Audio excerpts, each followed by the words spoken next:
What's up, everybody? Today is episode 2 of my little layover talks series, I guess if you want to call it that. I'm in Colorado Springs now.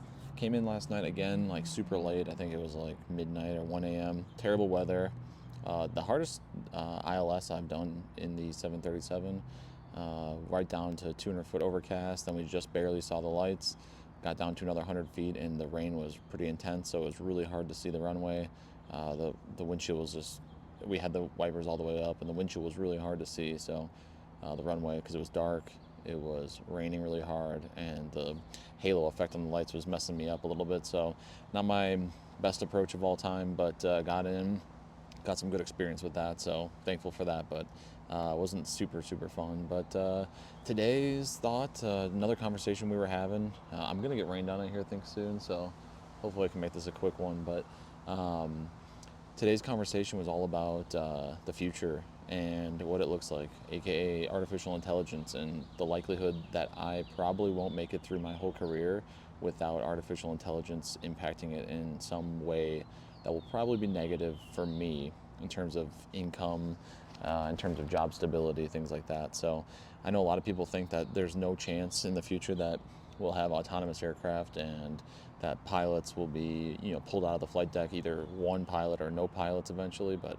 I think it's an inevitability.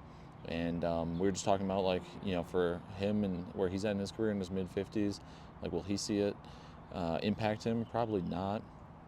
But for somebody like me, looking down the road, 30 years, like, I definitely think I'm going to see something with that. And I know a lot of people are naysaying that, and it's not possible, it'll never happen. But anybody that hasn't bet on the side of technology in the last 100 years, or really in all of time, basically, has been wrong. So, and the reason I bring that up is because, the real estate stuff is really my hedge against something like that happening to me.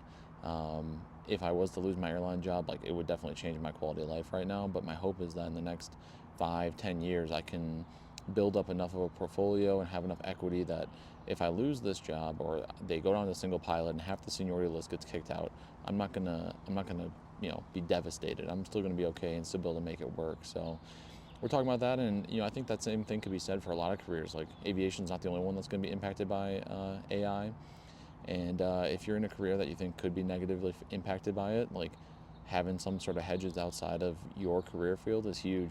And I even look at it from a perspective of, like, my medical. Like, being a pilot, you have to have a medical. I could lose my medical at any day, any time. So I want to have something outside of aviation so my eggs aren't all in that basket. And if you're a professional in any other career, AI has probably impacted you, at least in some way already. And, what does that look like 5-10 years down the road? Is real estate the only answer to diversify yourself? Like, obviously no. But is it a good one? It definitely could be. And I think it's worth pursuing that thought, and saying, maybe I'm gonna set aside some money, or at least, start educating myself on other options, so that way when things do hit the fan, I'll be prepared. And I'm by no means saying to become a real estate agent. I know that that's the classic, third failed career path, is to become a real estate agent. And there's people that do amazing with it, but I don't think everybody needs to be a real estate agent. I'm talking more on the investing side, and I am getting rained on as we speak. So that's the thoughts of the day. Have a plan outside of your normal career path, and maybe start planning for the future, because the future is already here and it's not slowing down anytime soon. So that's the idea. In the interest of not getting rained on, I'm going to make this one kind of short, but Detroit, Colorado Springs, and then next day, or tonight, I guess, I'll be back home. So that'll be the end of this trip. 3 days in and out, 26 hours of pay, I think, so not too bad.